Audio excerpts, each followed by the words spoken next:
Good morning, Mr. Shinde. Good to have you back after a long time.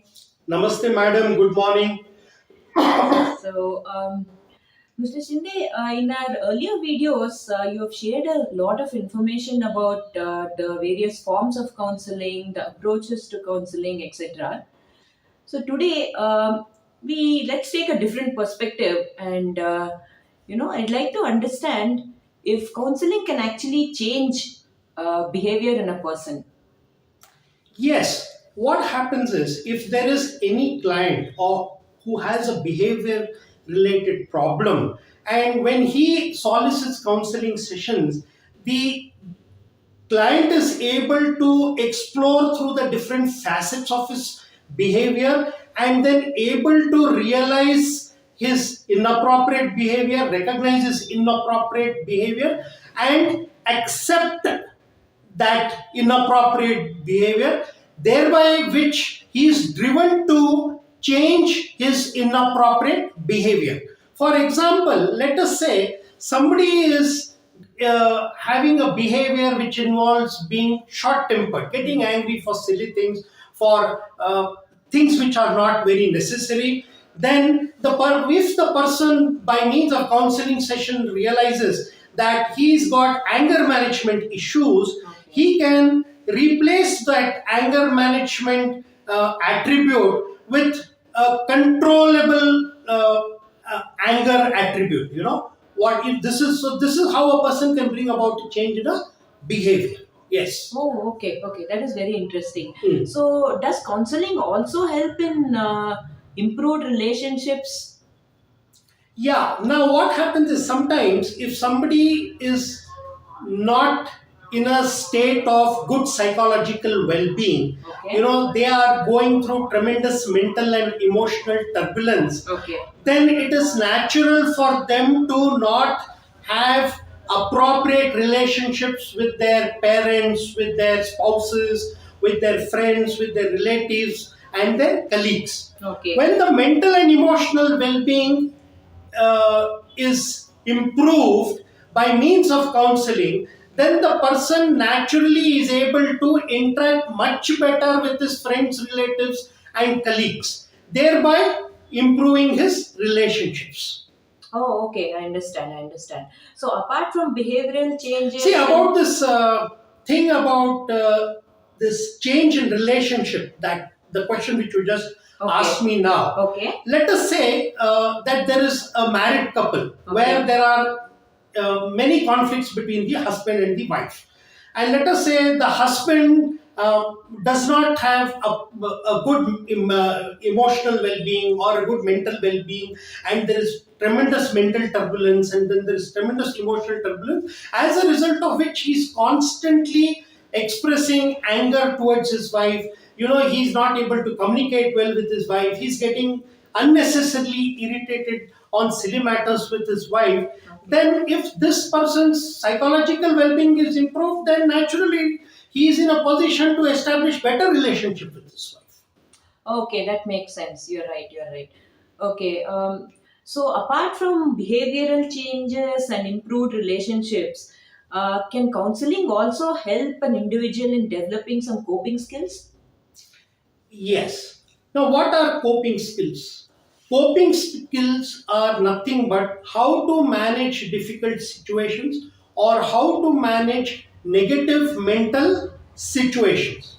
Now, when a person explores through the various elements and dimensions of the problems that he's facing or the problems that are already existing in his life, he is able to realize that how much importance to give to any problem. Okay. Let us say there is some factor which is triggering depression in a particular person. When that person realizes that I am unnecessarily getting depressed when this particular factor or source is triggering depression, he is in a better position after counseling to develop tolerance and resilience towards that source which is triggering depression. Similarly, let us say there is some source which is triggering anxiety. If he is able to understand that there is no need to develop any apprehension towards that source which is triggering anxiety, then gradually he reduces his anxiety levels when the source triggers a anxiety like situation. So this is how a person is able to develop coping mechanisms towards various problems in his life and also towards his mental and emotional problems. Oh, okay. This really seems to be very helpful. And one more question I had was apart from these other factors that you mentioned, does counseling also impact the decision making ability of a person? Does it help and improve a person's decision making ability? See, many a times when your mental state or your emotional state is not good, Okay. there is a high possibility that you might go and take a wrong decision. Right. Sometimes, when your mental and emotional well being is not in a good state, there is tremendous chaos and ambiguity in your psychological system, as a result of which you are not able to take an appropriate decision. When you clean the psychological system, a psychological system which is in a negative state, when you start identifying your emotional patterns, your mental patterns, your thoughts, your feelings, your strengths, your weaknesses, your resources, then it becomes easy, firstly, to improve your psychological well being, and an improved psychological well being state will naturally place you in a better position to take appropriate decisions in any matter, difficult situation or any matter, or at various fronts in your life. Right, right, right. That was extremely informative, Mr. Shinde. One final question. Can you briefly tell us, like, if counseling actually has any impact on the overall self development and personality development of an individual? Well, if a person is in a state of inappropriate psychological well-being, where there is tremendous mental turbulence, emotional turbulence, lack of awareness of one's strengths and weaknesses, then naturally the person's personality gets distorted.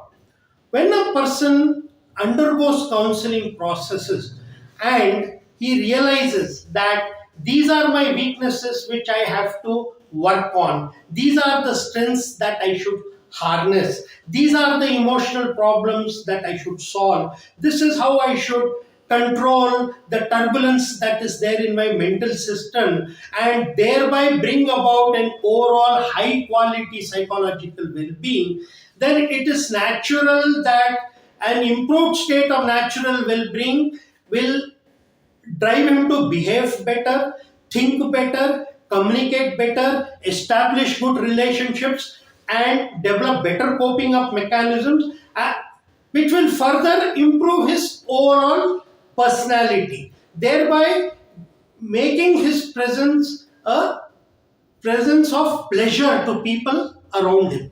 That is his family members or his peers or his relatives and friends. When you are disturbed from within, when your psychological state is not in good shape, it is natural for you to cause displeasure with your presence to people around you, like your family members, relatives, and friends. Oh, this was really very informative, Mr. Shinde. Thanks for sharing your knowledge and your time. Thank you. Thank you, madam. Namaste. It was a pleasure.